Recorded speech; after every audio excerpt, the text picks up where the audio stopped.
Hello दोस्तों, नमस्कार, जय हिंद। आपका स्वागत है पुष्पराज स्टडी जोन में। आज हम बात करने वाले हैं उत्तर प्रदेश के बारे में। यानी कि एक ही वीडियो में उत्तर प्रदेश की सारी जानकारी आपको मिल जाएगी यहाँ से। यानी कि आज हम बात करने वाले हैं स्केल, डाइवर्सिटी एंड डेवलपमेंट। यानी कि जो भारत की विविधता है और विकास है, इतिहास इसके बारे में, और भूगोल, अर्थव्यवस्था के बारे में पूरा मास्टर क्लास रहेगी। इसमें बात करेंगे, सारा चीज़ इसमें कवर हो जाएगा। हम अपना टॉपिक स्टार्ट करने वाले हैं। हमारा टॉपिक है कि राज्य की पहचान और प्रशासनिक ढांचा कैसे बना। राज्य की पहचान हमें उत्तर प्रदेश की कैसे हुई। इसकी स्थापना हुई थी 1 नवंबर 1956 में, और प्रशासन जो था 18वां संभाग था। 75 जिले थे टोटल, और विधानमंडल द्विसदनात्मक थी। विधानसभा इसमें 403 प्लस 1 सीटें थीं। विधान परिषद इसमें था 99 प्लस 1%। और उसके बाद में जो इसमें संसद थी वह लोकसभा 80 सीटें थी, राज्यसभा की 31। अगर आप देखा चाहें तो इसमें देख सकते हैं उत्तराखंड और नेपाल, बिहार, झारखंड, मध्य प्रदेश, छत्तीसगढ़, हरियाणा, और उसके बाद में दिल्ली, राजस्थान, ये आपके साइड साइड के जो आपके राज्य हैं वो मिलते हैं। ये आपका उत्तर प्रदेश है। उसके बाद में हम देखते हैं कि इसका जो राजकीय प्रतीक है वह क्या है। राजकीय प्रतीक पशु है जो है वह बारहसिंगा है। पक्षी सारस है। वृक्ष अशोक का पेड़ है। पुष्प है प्लास का, जो जंगल की आग है।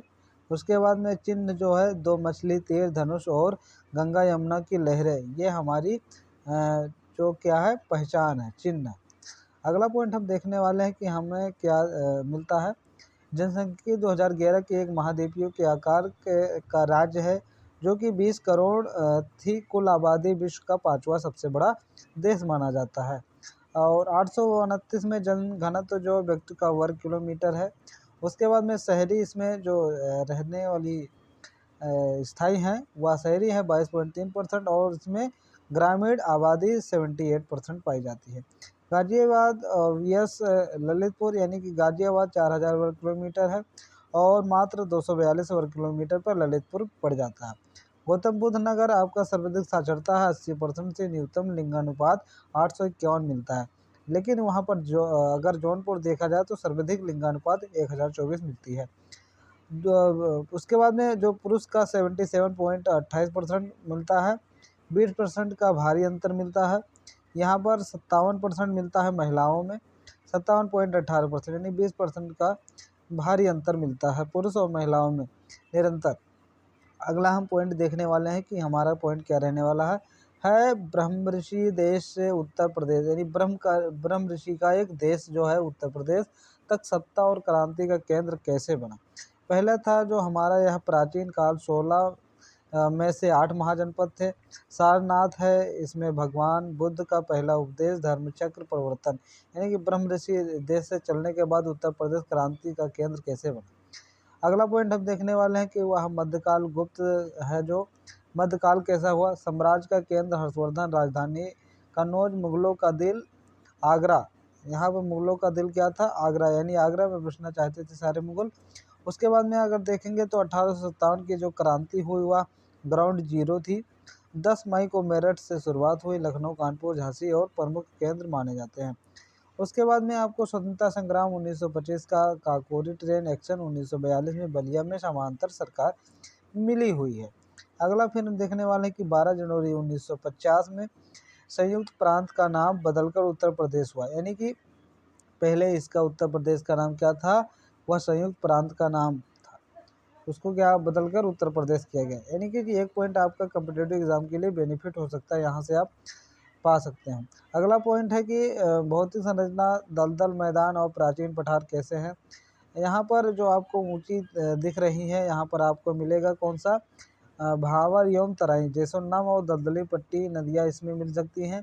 उसके बाद में यहाँ पर आपको जो ये निशान दिख रहा है, यहाँ पर आपको मिल जाएगा गंगा यमुना का विशाल मैदान, जो प्राचीन टेथिस सागर के मलबे निर्मित हजारों मीटर गहरी परतें मिट्टी मिलती हैं, जो दुनिया के सबसे उपजाऊ क्षेत्रों में से एक है। अगला देखेंगे तो इसमें यह जो आपको यहाँ पर नीचे की जो मिट्टी दिख रही है, दक्षिण का पठारी भाग या पठार भाग है, जो प्राचीन गोंडवाना लैंड का हिस्सा माना जाता है, जो प्रेबियन युग की कठोर चट्टानों का कम बारिश शुष्क कृषि का क्षेत्र भी है। यहाँ पर बारिश की वर्षाएं कम होती हैं। तो इसका एक पॉइंट ये भी निकल कर आता है कि जलवायु उष्णकटिबंधीय मानसूनी है, जो सर्दियों में पश्चिमी विक्षोभ से लाभकारी बारिश भी कर सकती है। अगला पॉइंट हम देखने वाले हैं कि अगला पॉइंट है कि जीवन रेखाएं जो हैं नदियों, झीलों और मिट्टियों।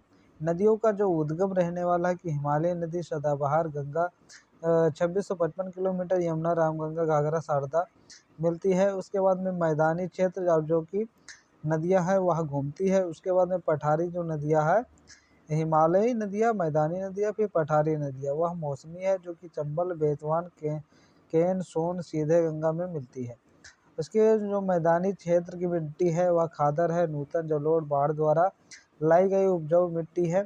और जो कि बांगर पुरातन जलोढ़ ऊंचाई है वह पुरानी कम उपजाऊ वाली है। पठारी क्षेत्र की मिट्टी जो होती है वह भाड़ मार मिट्टी होती है, जो गीली होने पर गोंद जैसी चिपचिपी हो जाती है। उसके बाद में लाल मिट्टी जो होते हैं लोहे के ऑक्साइड के कारण वो बने होते हैं। प्रमुख झीलें जो ज़्यादातर नदियों के मुड़ने से बनी होती हैं। गोखुर झील ऐसे ही है, जो गोविंद वल्लभ पंत सागर की सोनभद्र भारत की सबसे बड़ी कृत्रिम झील मानी जाती है। अगला पॉइंट है बच्चों, वह कृषि और सिंचाई। देश का सबसे बड़ा अन्न भंडार उत्तर प्रदेश कैसे है? तो राज्य की जो 66% आबादी है वह कृषि पर निर्भर है। किस पर? कृषि पर निर्भर है। औसत जो जोत का आकार है यानी कि जो हेक्टेयर है वह मात्र 0.9 हेक्टेयर है। फसल सघनता जो है वो 1.55.8% है। एक साल में एक से अधिक फसलें हो सकती हैं। ठीक है। उसके बाद में हम एक नंबर पर अगर गेहूं रखें तो देश का 35% होता है। उसके बाद में रैंक एक पर रखेंगे गन्ना तो वह 48%।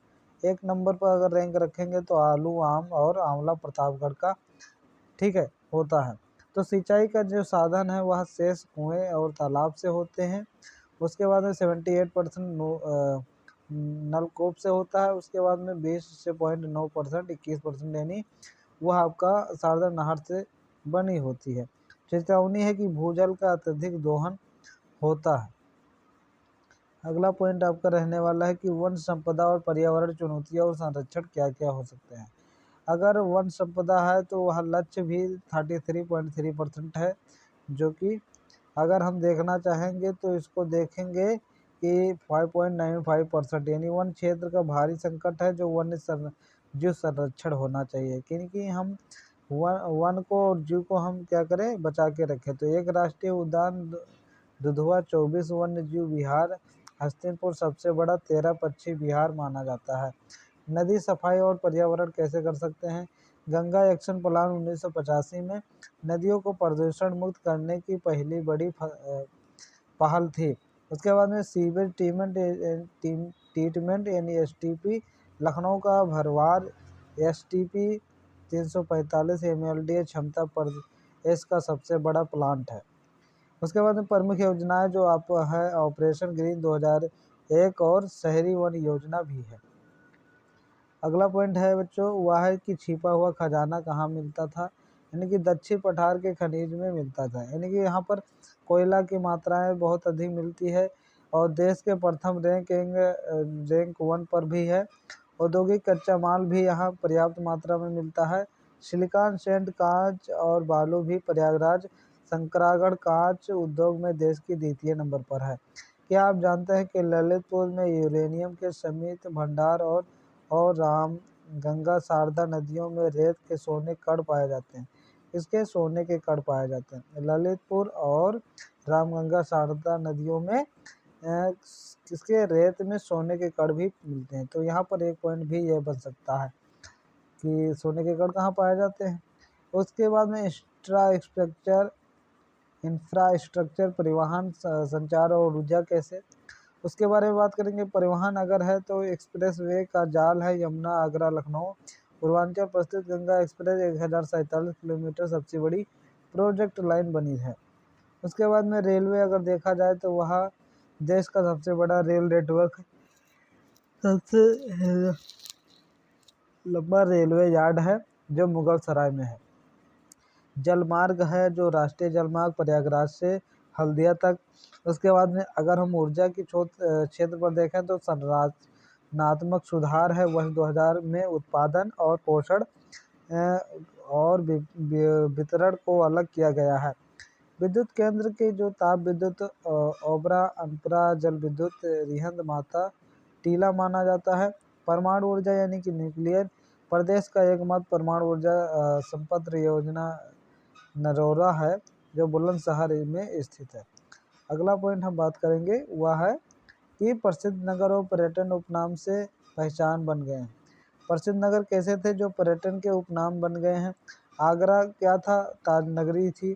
तो ताजमहल की मीनारों का बाहर की ओर झुकाव भूकंप से बचाव की इंजीनियरिंग है, इसलिए वह प्रसिद्ध है। उसके बाद में लखनऊ का नवाबों का शहर यानी कि बड़ा इमामबाड़ा, जो कि बिना पिलर के बिना बीम की दुनिया की सबसे बड़ी छत मानी जाती है। तो आप ये जान सकते हैं। उसके बाद में वाराणसी सारनाथ में अध्यात्म का केंद्र है जो 80 प्लस घाट और बुद्ध का ऐतिहासिक धमेक स्तूप भी माना जाता है।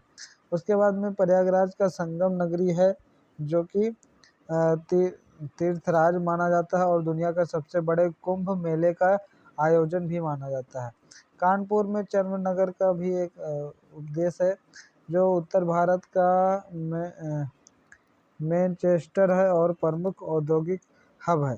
मेरठ क्रांति नगर जो कि 1857 की क्रांति की जन्मस्थली और खेल की सामान का हब माना जाता है।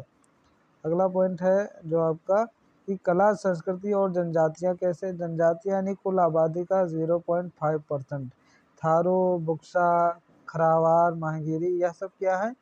यह आपकी जनजातियाँ हैं। अगर लोक कला देखा जाए तो नृत्य जो आपकी होती है वह चतुरकला, ब्रज कर्मा, मिर्जापुर, पांडव, धोबिया यह सब क्या है? एक नृत्य है, लोक कला है। संगीत जो इसकी है कि वह बिरहा है, कजरी और रसिया है यहाँ की उत्तर प्रदेश की। अगला हम पॉइंट देखने वाले हैं कि अगला है शिक्षा और अनुसंधान। पूर्व ऑक्साइडों से आधुनिक लैब्स तक ऐतिहासिक विरासत यानी इलाहाबाद विश्वविद्यालय 1887 जिसे पूर्व का ऑक्सफोर्ड कहा जाता है। 1916 में 1927 का स्वर्णकाल सिर्फ 11 सालों में बीएचयू काशी, एएमयू अलीगढ़, लखनऊ और आगरा विश्वविद्यालय की स्थापना की गई थी। राष्ट्रीय अनुसंधान संस्थान यानी लखनऊ, केंद्रीय औषधीय अनुसंधान संस्थान CDRI सहेली। उसके बाद में गोली का आविष्कार जो राष्ट्रीय वनस्पति अनुसंधान संस्थान मानी जाती है। कानपुर में भारतीय दलहन यानी कि पल्स अनुसंधान संस्थान राष्ट्रीय शर्करा शुगर का संस्थान माना जाता है। उसके बाद में स्कूल का स्तरीय पहल अगर देखा जाए तो ऑपरेशन ब्लैक बोर्ड यानी कि बुनियादी ढांचे के लिए किया गया था। उसके बाद में कल्प योजना जो प्राथमिक विद्यालयों में आध्यात्मिक नैतिक वातावरण बनाने के लिए किया जा सकता है। आप इन उत्तर प्रदेश के मैप में लखनऊ, कानपुर, प्रयागराज को आप देख सकते हैं अच्छे से। अगला पॉइंट आपके लिए है बच्चों की कल्याणकारी योजना का समाज का सुरक्षा चक्र कैसे हो सकता है? अगर रोजगार एवं ग्रामीण विकास का मनरेगा 100 दिन के रोजगार की गारंटी करता है तो स्वर्ण जयंती ग्राम स्वरोजगार स्वयं सहायता समूह को लोन सब्सिडी भी देता है। महिला का एवं बल सशक्तिकरण, कस्तूरबा गांधी विद्यालय में पिछड़े ब्लॉकों में आवासीय शिक्षा भी दी जाती है। सबला योजना 11 से 18 वर्ष की किशोरियों का पोषण करना। फिर जननी सुरक्षा संस्थागत प्रस्तुत को बढ़ावा देना। बुनियादी ढांचा जो है कि वह और आवास यानी कि काशीराम वाल्मीकि आवास मलिन बस्तियों के लिए किया गया था। निर्मल ग्राम पुरस्कार जो स्वच्छता को जन आंदोलन बनाने के लिए 50 लाख तक का इनाम भी घोषित किया गया था। अगला पॉइंट है आपके लिए कि निष्कर्ष इसके बारे में हम पूरा जानेंगे कि अगर भारत का विकास है तो नए भारत का विकास इंजन क्या है? अगर विशाल संभावनाएं अगर जो बनी रहे तो दुनिया की 5वीं सबसे बड़ी आबादी वाला यह राज्य भारत के उपभोक्ता और श्रम बाजार का केंद्र है। उसके बाद में यह 5 नंबर पे है, जल्द से जल्द 3 नंबर पर आ जाएगा।